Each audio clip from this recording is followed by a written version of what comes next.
قلبي دوما يغمرني. اس سال بھی حسب روایت MTJ فاؤنڈیشن تقسیم کر رہی ہے 20,000 مستحق خاندانوں میں راشن. رمضان المبارک کی بابرکت ساعتوں میں سجے ہیں ضرورت مندوں کے دسترخوان. آپ بھی اس محبت بھرے عمل میں اپنا حصہ ڈالیں. صرف 7,000 روپے سے آپ ایک خاندان کو مہینے بھر کا راشن فراہم کر سکتے ہیں. اس سال اپنی زکوٰۃ، صدقات اور عطیات دیتے وقت MTJ فاؤنڈیشن کو ضرور یاد رکھیں. السلام علیکم ورحمۃ اللہ وبرکاتہ.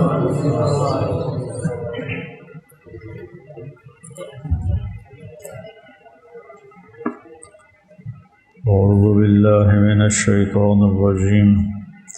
بسم اللہ الرحمن الرحیم.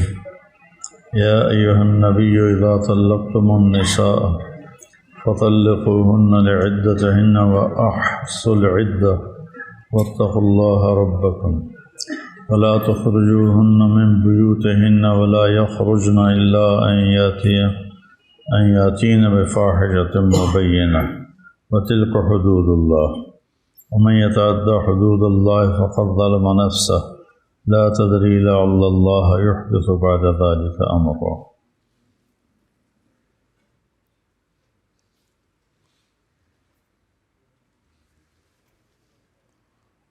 بسم اللہ الرحمن الرحیم.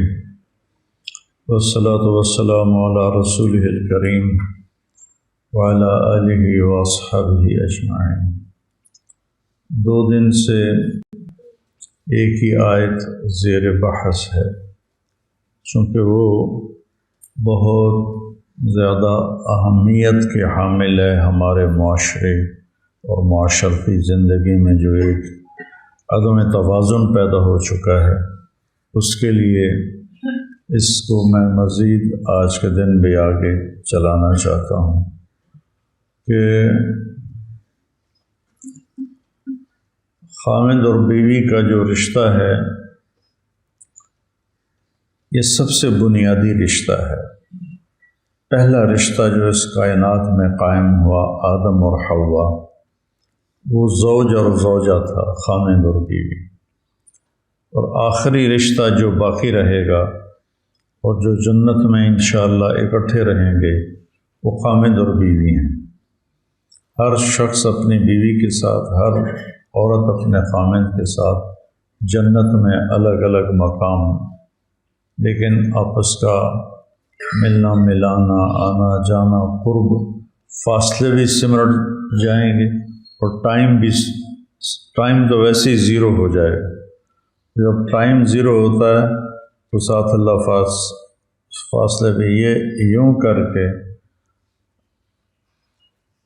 جنتی جنت الفردوس کو ایسے دیکھیں گے تو جیسے آپ کو رات کو آسمان پہ ستارے نظر آتے ہیں، تو جنتی نیچے والے جنت الفردوس کو ایسے دیکھیں، کہیں گے وہ جنت الفردوس ہے، اتنی دوری پر ہوگی.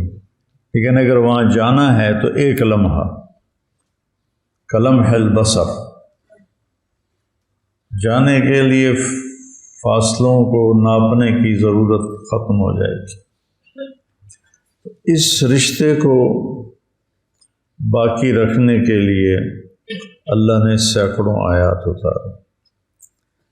کل ایک بات رہ گئی تھی، وہ کہ دیکھو اللہ کہہ رہا ہے کہ لا تخرجوہن، انہیں مت نکالو، من بیوتہن، من بیوتکم نہیں فرمایا.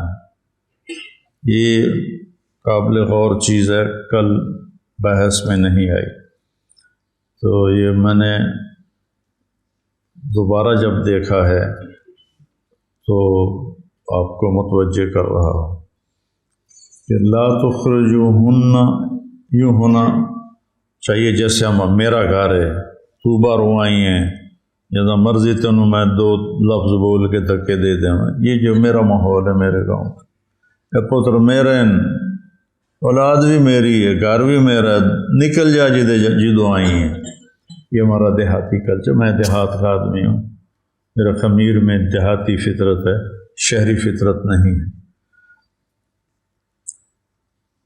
تو وہ ایک دعویٰ کرتے ہیں میرا گھر ہے، اور اللہ تعالیٰ کہہ رہے ہیں نہیں تیری بیوی کا بھی گھر ہے، لا تخرجوہن من بیوتہن۔ یہ کتنی بڑی عزت دی اللہ نے عورت کو۔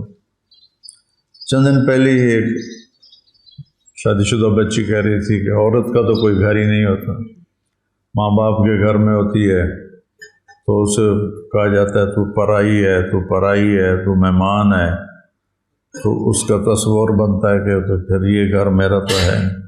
جب خاوند کے گھر جاتی ہے تو وہاں خاوند کی بدتمیزی، ساس سسر کی بدتمیزی جو عام طور پر ہوتا ہے، لڑکیوں کی طرف سے بھی بعض اوقات بہت بدتمیزی ہوتی ہے۔ کتنی لڑکیوں نے اپنے گھر اجاڑ لیے اپنی زبان درازی کی وجہ سے، یا شادی کے بعد بھی اپنے ماں باپ کے ہاتھوں میں ہاتھ دینے کی وجہ سے، نہ کہ اپنے ماحول میں جہاں وہ گئی ہے۔ تو دونوں طرف کیس ہیں، لیکن بچیوں کی وجہ سے گھر جو ٹوٹتے ہیں تھوڑے ہیں، اور خاوند اور سسرال کی وجہ سے جو گھر ٹوٹتے ہیں وہ بہت زیادہ ہے۔ تو وہاں اسے یہ طعنہ سننے کو ملتا ہے یہ بچے میرے ہیں، یہ گھر میرا ہے۔ تو وہ کہنے لگی پھر تو عورت کا تو گھر ہی کوئی نہیں۔ تو آج مجھے اس کا جواب سمجھ میں آیا کہ میرا اللہ کہہ رہا ہے نہیں تیرا گھر ہے، خاوند کا گھر تیرا گھر ہے۔ لا تخرجوہن من بیوتہن، کتنی وَإِنَّهُ لَقَسَمٌ لَوْ تَعْلَمُونَ عظیم، اللہ نے کہا نا قرآن میں، تو ویسے ہی یہ وَإِنَّهُ لَأَمْرٌ لَوْ تَعْلَمُونَ عظیم، بہت بڑی بات ہے جو اللہ نے اپنی کتاب میں یہ فرمائی ہے کہ بیوی طلاق دینے کے بعد اللہ کہہ رہا ہے ایک طلاق ہو گئی، طلاق رجعی ہے، طلاق مغلظہ نہیں، طلاق مغلظ نہیں، طلاق بائن نہیں، تو ایک تعلق ہے لیکن کمزور تو پڑ گیا، طلاق ہو گئی۔ طلاق ہونے کے بعد اللہ تعالیٰ ہمیں کہہ رہا ہے انہیں ان کے گھروں سے مت نکالو۔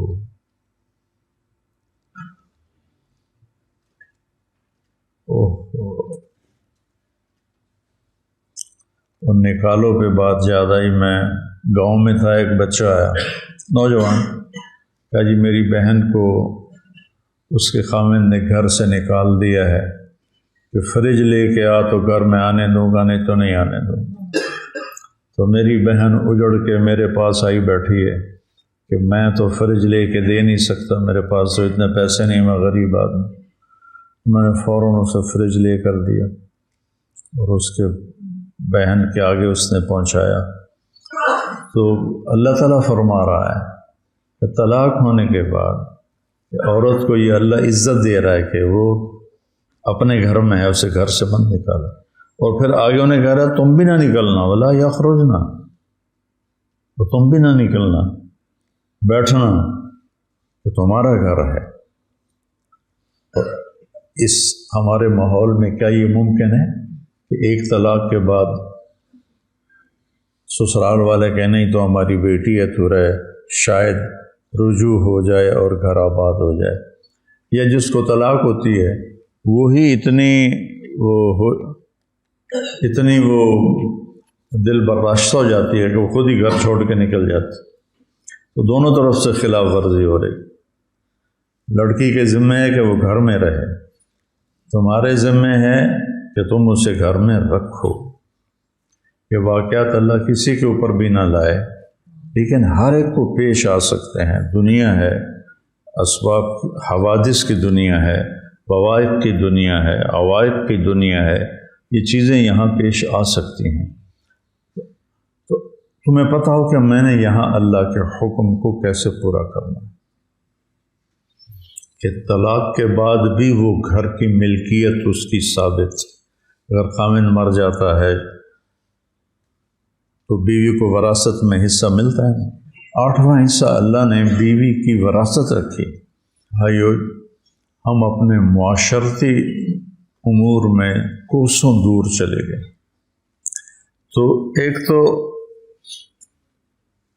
اس نوبت تک بات نہ پہنچے کہ طلاق ہو، اگر اس نوبت پر بات آ گئی ہے، مثلا لڑکا بدتمیز ہے، گالیاں دیتا ہے، لڑکی کے ماں باپ کو برا بھلا ہے اور ہٹتا ہی نہیں، تو یہ کبھی بھی نہیں ہٹے گا، اپنی بہن کی طلاق لے لو، اسے ایسے زندہ آگ پہ نہ بھونو، یہ کبھی ٹھیک نہیں ہوگا۔ کوئی لڑکی زبان دراز ہے اور ہٹتی ہی نہیں وہ اس سے، تو یہ کبھی بھی نہیں ہٹے گی، اسے طلاق دے دو۔ طلاق اللہ نے اس لیے تو رکھی ہے۔ ہمارے ہاں کیا نہیں، نباہ کرو نباہ کرو۔ ہمارے رات کا وقت تھا، گاؤں میں تھا، ایک لڑکی آ گئی اپنے بچے کو لے کر، باہر اس نے شور مچایا، چونکہ وہ رات کو تو کسی کو میں ملتا نہیں ہوں، تو اس نے باہر شور مچا دیا، تو وہ گیٹ کے چوکیدار نے آ کر کہا جی وہ اس طرح کا بچہ ہے، شور مچا رہی، میں نے بلا لیا۔ میں کہا کیا ہوا، کون ہو؟ کہا میں جھنگ سے آئی ہوں۔ کس لیے آئی ہے؟ کہا میرے خامن سے مجھے طلاق لے دو۔ میں نے کہا تو بیٹی یہ معاملہ تو تیرے ماں باپ کا ہے، میرا تو نہیں، ان سے کہو تمہیں طلاق لے کر دے۔ کہ میں نے ان سے کہا ہے، وہ کہتے ہیں ہمارے خاندان میں طلاق نہیں ہے، یا موت ہے یا شادی ہے، یا پھر اگر راضی نہیں تو پھر قتل ہے، کہ ہم طلاق نہیں لیتے، ہم اپنی ویسے ہی اس کا زندگی کا ہی چراغ بجھا دیتے، تو آپ میری مدد کرو مجھے۔ میں نے کہا تو طلاق کیوں لیتی؟ کہا میرا خامن روزانہ مجھے مارتا ہے بری طرح، ایک دن ایک بچہ ہو چکا ہے، بچہ بھی 3-4 سال کا تھا، کہ اس ساری مدت میں ایک دن بھی ایسا نہیں جس میں میرے خامن نے مجھے مارا نہ۔ روزانہ۔ میں نے کہا کرتا کیا ہے؟ کہ وہ سبزی کی ریڑھی لگاتا، تو سارے دن کی جو تھکاوٹ ہے وہ غصہ بیوی پہ آ کے نکالتا، کہ ایک دن کا ناغن۔ اور مری میں تھا تو یہ تو چلو وہ تو ریڑھی والا تھا، جاہل تھا۔ مری میں سن 2012 کا رمضان میں نے گزارا، تو عصر کے بعد میں معاشر پر ایک حدیث بیان کرتا تھا، پھر افطاری کا ٹائم ہو جاتا تھا، رمضان کا مہینہ تھا، ایسے ہی افطاری پہ چلے جاتے۔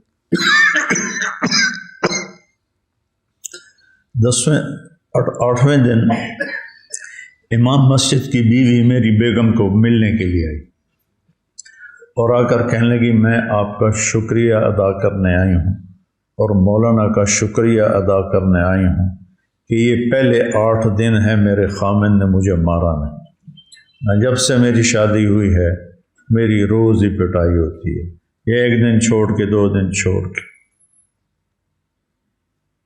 میری بیگم نے مجھے بتایا، میں بڑا حیران ہوا، چون کفر از کعبہ برخیزت کجا مانند مسلمانی، جب مسلح پہ کھڑے ہونے والے کے یہ اخلاق ہیں تو عام لوگوں کا کیا حال ہوگا۔ تو کوئی 10-12 دن کے بعد امام مسجد صاحب بول پڑے، کہنے لگے، جب وہ میں نے ختم کی نا، ایک حدیث سناتا تھا معاشرت پر، میرے پاس آ گیا تھا، مولانا میں نے زندگی میں میرے پہلے یہ 10 دن ہے کہ میں نے بیوی کو مارا نہیں، اور میں نے کبھی یہ باتیں زندگی میں سنی نہیں۔ امام مسجد اور کہہ رہا ہے میں نے کبھی زندگی میں یہ باتیں نہیں سنی، مجھے پتہ ہی نہیں تھا۔ ہم جس بٹگرام کی طرف کا تھا، کہ ہمارے ماحول میں مارنا ایک لازمی، ایک ہمارے رواج کا حصہ بن چکا ہے۔ کہ میری بہن کی 2 دفعہ میرے بہنوئی نے، ایک دفعہ بازو توڑ دیا، ایک دفعہ ٹانگ توڑ دی۔ میں کہا پاگل، طلاق لے لو اس سے۔ جی پٹھانوں میں ویسے ہی طلاق ڈز ہی ہے۔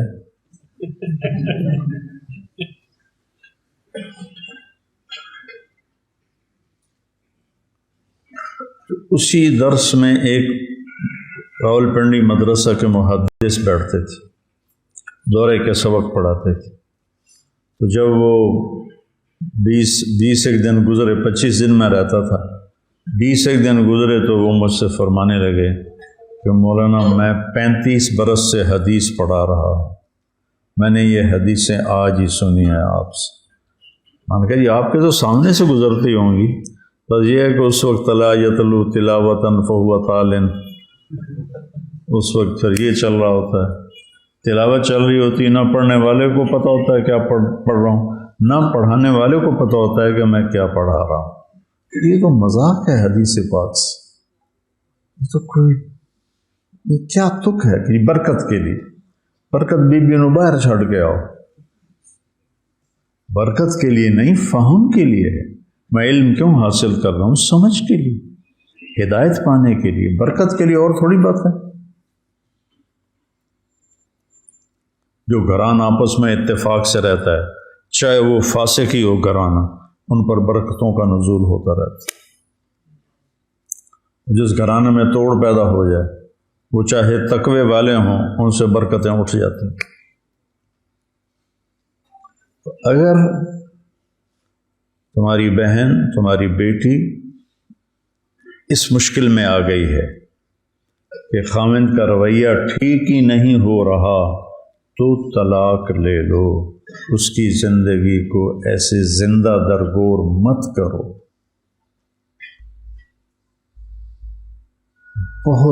جیسے یہ بہت بڑا ظلم ہے بے وجہ طلاق دے دینا، ایسے ہی بہت بڑا ظلم ہے کہ ضرورت کے باوجود طلاق نہ لینا۔ لڑکی کی طرف سے بدتمیزی ہے، وہ بھی گھر اجاڑ کے ہی بیٹھے گی، اس سے پہلے نہیں بیٹھے گی، پہلے ہی عزت کے ساتھ الگ ہو جاؤ۔ لڑکا بدتمیز ہے، بد اخلاق ہے۔ مولانا عبد القادر رائے پوری رحمہ اللہ بہت بڑے تصوف کی شخصیت گزرے ہیں، اور سید عطا اللہ شاہ بخاری رحمہ اللہ خطابت کے بادشاہ گزرے ہیں، اور ان کو خلافت تھی حضرت رائے پوری کی طرف سے۔ تو کہنے لگے حضرت رائے پوری سے کہ حضرت جی میں نے اپنی بیٹی کا رشتہ کر دیا ہے۔ تو حضرت رائے پوری نے پوچھا لڑکا کیسا ہے؟ تو کہا جی نمازی ہے۔ تھوڑی دیر خاموشی ہوئی تو حضرت رائے پوری نے دوبارہ پوچھا شاہ جی لڑکا کیسا ہے؟ شاہ جی نے کہا جی نمازی ہے۔ پھر خاموشی ہوگی۔ پھر تھوڑی دیر کے بعد حضرت رائے پوری نے پوچھا شاہ جی لڑکا کیسا ہے؟ کہا جی نمازی ہے۔ حضرت رائے پوری نے فرمایا شاہ جی میں لڑکے کی عبادت نہیں پوچھ رہا، میں پوچھ رہا ہوں لڑکے کے اخلاق کیسے ہیں، کہ گھر جو آباد ہوتے ہیں وہ عبادت سے وہ آباد نہیں ہوتے، وہ اچھے اخلاق سے آباد ہوتے، اچھے اخلاق سے گھروں کی آبادی۔ کثرت عبادت اس کے لیے اجر ہے، لیکن گھر اگر چلنا ہے یا چلانا ہے تو تمہیں بول میٹھا کرنا ہوگا، چہرے پہ بیوی کے لیے بشاشت رکھنی ہوگی، تمہیں ناگواری ہے تو بھی بشاشت کو رکھنا ہوگا، اس کی تمہیں اللہ قیمت دے رہا ہے، ہر رشتے کے جوڑ کی اللہ قیمت دے رہا ہے۔ اور یہاں میرا نبی بیچ میں ضامن بن کے کہہ رہا ہے خیرکم خیرکم لأہلہ، تم میں سب سے بہترین انسان وہ ہے جو بیوی کے ساتھ اچھا سلوک کرتا۔ پھر آپ نے فرمایا انا خیرکم لأہلہ، اور میں تم سب میں اپنی بیویوں کے ساتھ سب سے اچھا سلوک کرتا ہوں۔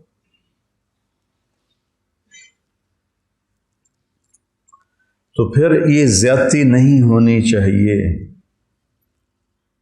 اس سے اپنے آپ کو بچاؤ، اپنی اولاد نسل کو بچاؤ، بیٹی ہے، بھتیجی ہے، بہن ہے، بھانجی ہے۔ اب ہم جس عمر میں آ گئے ہیں، پوتیاں پوتے نواسیاں نواسے، رشتے تو بڑھتے ہی جاتے ہیں۔ تو تمہارا بیٹا ہے، بھتیجا ہے، تم دیکھ رہے ہو میرے بیٹے کا گھر آباد برباد ہو گیا ہے بیوی کی بدتمیزی کی وجہ سے، اسے برداشت کرے، اسے برداشت کرے، اسے برداشت کرے، لیکن جب پیالہ بھر جاتا ہے تو چھلک جاتا ہے۔ تو اس حد تک نوبت نہیں جانی چاہیے کہ بیٹا کہے کہ میں تو کہیں گھر چھوڑ کے ہی بھاگ جاؤں، جہاں خاندانی سسٹم ہے، اب جو زیادہ پڑھ لکھ گئے ان کے ہاں تو ہر کوئی boy friend girl friend culture چل پڑا ہے. یہ بھی انتہائی ہلاکت کی چیز ہے. بوائے فرینڈ گرل فرینڈ یہ مغرب کا کلچر ہے، یہ ہمارا نہیں. ہمارا ہے عزت کے ساتھ نکاح دینا. اور ایک اور بات بیچ میں آ گئی کہ رشتہ دیکھنے کے لیے 8-10 عورتیں جاتی ہیں، واپس آ گئے ناک موٹا ہے، دویاں دی کان چھوٹے ہیں، تریاں دی آئی آنکھ دی پتلی ٹیڑھی ٹیڑھی آئی، چوتھیاں دی آئی سر چھوٹا ہے، پنجویاں دی ڈڈ بڑا ہے. یہ ایسی بکواس کرتی ہیں کہ کسی کی بیٹی پر مل کر. یہ کوئی طریقہ ہے رشتہ کرنے کا؟ میرے نبی نے کیا کہا؟ لڑکا لڑکی آپس میں بیٹھ کے دیکھ لو ایک دوسرے کو. کس نے منگنی کی تھی تو آپ نے کہا تھا اللہ رائی تھا اور جالس سہا. دیکھیے گا ذرا یہ آ کے اتنے نقص نکالتی ہیں، اتنے نقص نکالتی ہیں. اور پھر اتنی عورتیں جب کسی کو دیکھ رہی ہوں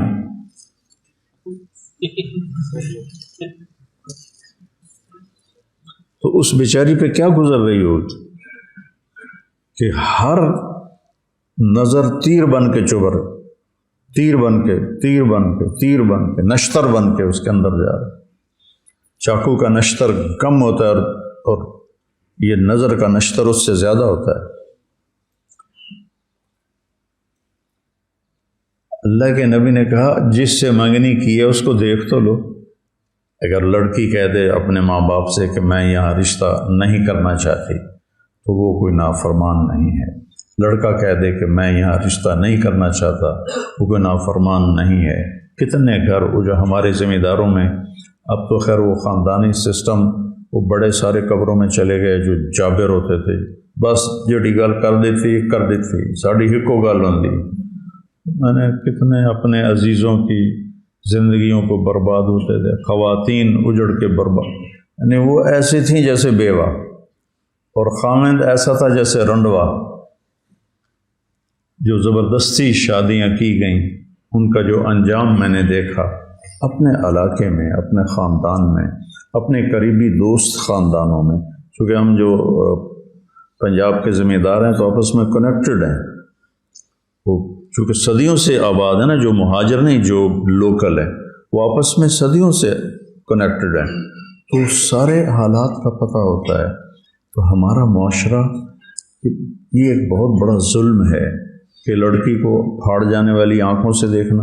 اور ادھر بڑا ظلم ہے مغرب میں، girl friend boy friend college میں اکٹھے پڑھتے ہیں، اس نے پسند کیا، اس نے پسند کیا، شادی کے بغیر ہی حرام تعلق قائم کر لیا.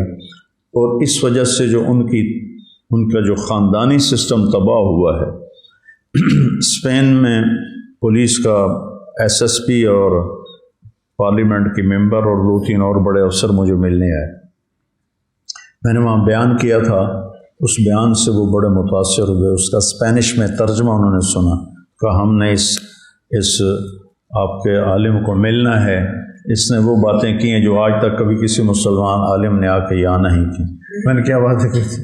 میں نے کہا ٹیکس دیا کرو اور یہاں کے قانون کی پابندی کیا کرو اور یہاں کی لڑکیوں سے پاسپورٹ لینے کی وجہ سے شادی نہ کیا کرو. یہ باتیں ان کے لیے انتہائی عام تھی. تو باقی میں نے کوئی آسمان سے تارے نہیں توڑے، یہ باتیں سن کے کہنے کہ ہم نے اس سے ملنا ہے. تو پھر میں نے ان سے کہا میں آپ سے 2 باتیں کرنا چاہتا ہوں. کہا کہیے. میں نے کہا تمہارا خاندانی سسٹم ٹوٹ چکا ہے اور تمہاری بازار میں نے دیکھا ہے تمہارے بچے بہت کم ہیں. تو ایسے سر پکڑ کے بیٹھ گئے. یعنی کہ یہ ہمارا سب سے بڑا مسئلہ ہے اور ہم اس کے لیے پریشان ہیں کہ ہمارا خاندانی سسٹم ٹوٹ گیا ہے. جب صرف لڑکے اور لڑکی نہیں بیچ میں آنا ہے، نہ ماں نے، نہ باپ نے، نہ نکاح. ان کا جو چرچ میں نکاح ہے وہ بھی نہیں کرتے، کیونکہ نکاح کے بعد اگر وہ طلاق ہو تو پھر آدھی جائیداد، لڑکی طلاق دے تو اسے اپنی آدھی جائیداد دینی پڑتی ہے اور لڑکا طلاق دے تو اسے اپنی آدھی جائیداد دینی پڑتی ہے. تو ان کے boy friend girl friend culture نے تباہی پھیل دی، اس لیے ان کی نسل کم ہو گئی. ہماری نسل بڑھتی ہے اور ہر سال نئے اسکول کھلتے ہیں، ان کے ہاں ہر سال اسکول بند ہوتے ہیں کہ بچے ہی کوئی نہیں ہے۔ تو یہ کلچر بھی انتہائی زہر ہے، زہریلا سانپ ہے کہ یہ پورے خاندان کو توڑ کے تباہ کر دیتا ہے۔ اور دوسرا کلچر جو ہمارا ہے، جو میں نے بیان کیا ہے، اس کے جو نقائص ہیں وہ ہمیں تباہ و برباد کر کے رکھ دیتے ہیں۔ اس سال بھی حسب روایت MTJ فاؤنڈیشن تقسیم کر رہی ہے 20,000 مستحق خاندانوں میں راشن۔ رمضان المبارک کی بابرکت ساعتوں میں سجے ہیں ضرورت مندوں کے دسترخوان۔ آپ بھی اس محبت بھرے عمل میں اپنا حصہ ڈالیں۔ صرف 7,000 روپے سے آپ ایک خاندان کو مہینے بھر کا راشن فراہم کر سکتے ہیں۔ اس سال اپنی زکوٰۃ، صدقات اور عطیات دیتے وقت MTJ فاؤنڈیشن کو